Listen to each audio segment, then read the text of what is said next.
right.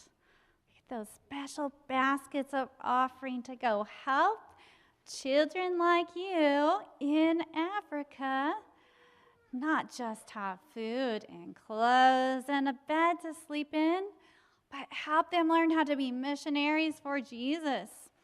So you're all going to, those who are here, November 4, are going to get to see pictures and hear stories about these children, how God is helping them to become missionaries to work for Him, and also have skills to earn money to buy food for their families as they grow up over in Africa. So we'll get to see what God is doing through our offering. Well, today, you're going to go with me to one of the most unusual spots in all the world. This place is 1,312 feet below sea level. It's the lowest water surface on Earth. Well, into it pours over 6 million tons of water every day, but the water never gets any deeper or any higher in this place. In fact, some of the most amazing stories in the Bible are recorded near this place. It's called the Dead Sea.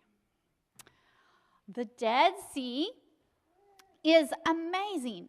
In fact, because so much water is pouring into it, geographers used to think that there must be some big hole underneath this water, and they used to tell people, well, all the water pouring in is going down into that hole and filling up the center of the earth with water. No, not so. But that's what they used to think before Lieutenant Lynch of the United States Navy, he sounded the entire Dead Sea and he found there were no holes underneath the water where all the water was disappearing. In fact, it's very hot and very desert-like all around. And so with all those 6 million tons of water pouring in, it's just evaporating that much every day. Wow, because of that, that means that the Dead Sea is very, very salty. In fact, it is 47 miles long. All right, 47 miles long. That's like 3/4 of the way to Spokane. And it's about 9 miles wide. And with the water being so salty, something very interesting happens when you jump into that water and swim or bathe. You float. You wouldn't sink. Even if you tried to sink, you couldn't sink. In fact, one of the Roman commanders, he said, well, I'm going to prove it. So he took some slaves. He was kind of a mean man, but he was going to prove it. So he tied their hands and he tied their feet and he threw them into the water. And you know what?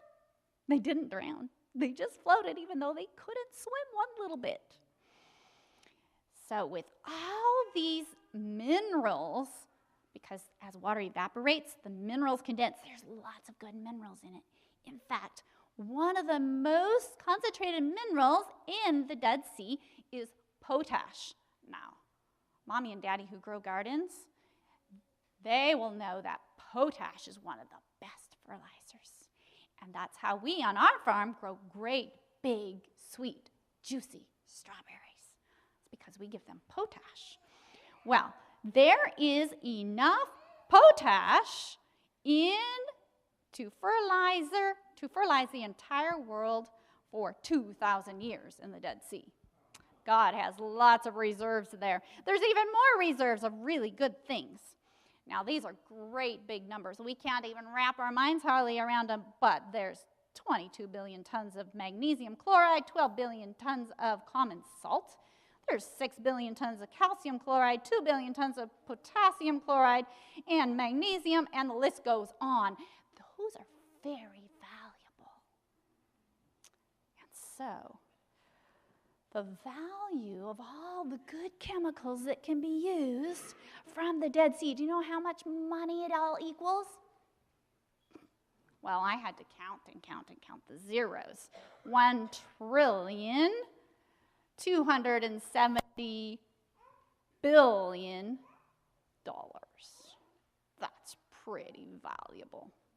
all in something that looks dead and ugly. I mean, just desert around this old dead sea. There's lots of value there. And who would dream that there could be so much value there?